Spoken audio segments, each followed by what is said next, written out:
Hello champions, welcome to origin. मेरा नाम Prince Kumar है और आप सभी का ओरिजिन में बहुत बहुत स्वागत है। इस वीडियो लेक्चर के थ्रू हम ये पढ़ने वाले हैं कि हम लोगों ने लद्दाख के बारे में पढ़ा, हम लोगों ने केरल के बारे में भी पढ़ रखा है ना। अब जानते हैं कि इन दोनों के बीच में कॉमन क्या है, इन दोनों में कॉमन क्या है, खास क्या है, जान लेते हैं इस बारे में। तो टॉपिक का नाम होने वाला है some common things in Ladakh and Kerala. तो इन दोनों के बीच में कॉमन क्या है जो कि दोनों में सिमिलर पाया जाएगा, इसके बारे में हम लोग जान लेते हैं। केरल एंड लद्दाख यानी कि दोनों केरल भी और लद्दाख भी are quite different in terms of their geographical features, but the history of both regions has been similar cultural influences. यानी कि लद्दाख और केरल का जो जोग्राफिकल फीचर्स है ना वो अलग अलग हो सकता है। यानी कि देखा जाए तो हमारा केरल जो है वो साउथ इंडिया में पड़ता है, लेकिन लद्दाख हमारा नॉर्थ इंडिया में पड़ता है। तो जोग्राफिकल फीचर्स इसका अलग अलग है। मतलब कि यदि आप मैप में देखेंगे तो केरल आपको साउथ इंडिया में नज़र आएगा, लद्दाख को देखेंगे तो वो हमारा नॉर्थ इंडिया में नज़र आएगा। तो जोग्राफिकल फीचर्स इन दोनों का बिल्कुल अलग है, ठीक है ना। जोग्राफिकल फीचर्स दोनों का अलग अलग है। जैसे यदि आप देखेंगे तो लद्दाख में आपको बिल्कुल बहुत ही ज़्यादा ठंडा महसूस होगा, लेकिन आप केरल में जाएंगे तो आपको ना ज़्यादा उतना ठंडा महसूस होगा, ना ही उतना आपको गर्मी महसूस होगा। यानी कि यहाँ का क्लाइमेट जो है ना केरल का वो ठीक ठाक रहता है, लेकिन लद्दाख का जो मौसम है हमारा वो बहुत ही ज़्यादा ठंडा वाला है।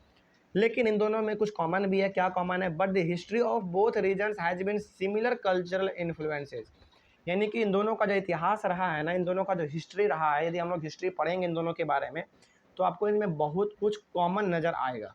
क्या कॉमन नज़र है, क्या आपको कॉमन इन दोनों में नज़र आएगा, इनके बारे में भी जान लेते हैं। देखिए, both reasons were influenced by Chinese and Arab traders. इन दोनों जगह पर लद्दाख में भी और केरल में भी इन्फ्लुएंस रहा है, यानी कि यहाँ पे दबदबा रहा है किसका, कंट्रोल रहा है किसका, चाइनीज़ और अरब ट्रेडर्स का। यानी कि यहाँ पे चाइनीज़ के लोग यानी कि चाइना के लोग और अरब देश के लोग यहाँ पे आते होंगे ट्रेड करने के लिए। और मेनली ट्रेड ये लोग क्या करते थे, किस चीज़ का, मसाला का।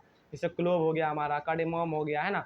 ये हमारे कुछ ऐसे मसाले थे जिनका कि चाइनीज़ वाले लोग यहाँ पे आते थे और अरब वाले भी लोग हमारे यहाँ पे आते थे। जैसे सऊदी अरेबिया हो गया, है ना, ईरान, इराक, इन सभी को हम लोग अरब कंट्री कहते हैं। तो इन ये सभी लोग यहाँ पे केरल में आते होंगे, लद्दाख में आते होंगे और यहाँ से मसालों को खरीद के सस्ते दामों में लेकर जाते होंगे और अपने कंट्री में जाके वो महंगे दामों में बेचा करते होंगे, ठीक है। तो ये हो गया इन दोनों में कॉमन। दोनों में कॉमन क्या है कि यहाँ पे भी चाइनीज़ ट्रेड आते होंगे, यानी कि लद्दाख में भी चाइनीज़ आते होंगे और अरब आते होंगे, और केरल में भी चाइनीज़ और अरब के ट्रेडर्स दोनों आते होंगे और सामान को खरीद के लेके जाते होंगे और अपने देश में महंगे दामों में उसको बेचा करते होंगे, ठीक है।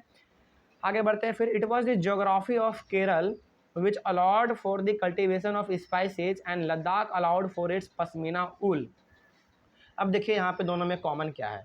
दोनों में कॉमन ये है कि चूँकि दोनों का क्लाइमेट तो अलग अलग है, क्योंकि लद्दाख में आपको ज़्यादा ठंडा महसूस होगा, लेकिन आपको केरल में एकदम मॉडरेट क्लाइमेट रहता है। वहाँ पे ना ज़्यादा गर्मी रहता है ना ज़्यादा ठंडा रहता है।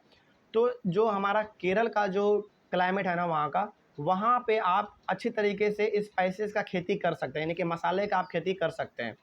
लेकिन जो हमारा लद्दाख का जो एरिया है, जो वहाँ का जो हमारा कल्चर है, वहाँ का जो हमारा क्लाइमेट है, वहाँ पे आपको ज़्यादातर पश्मीना ऊल देखने को मिल जाएगा, क्योंकि लद्दाख में हम लोग ज़्यादातर भेड़ बकरियों को पाला करते हैं, ठीक है। तो वहाँ पे आपको ऊल मिल जाएगा।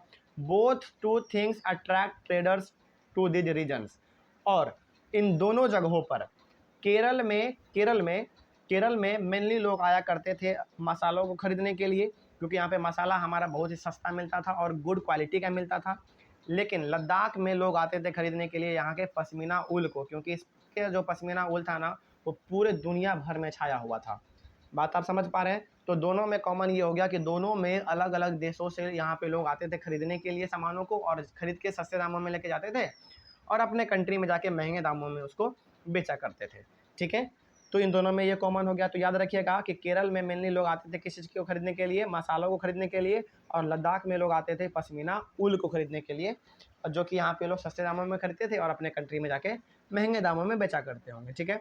तो ये कुछ हो गया इन दोनों में कॉमन, जो कि दोनों में हमारा बिल्कुल कॉमन था, ठीक है। आगे बढ़ते हैं फिर।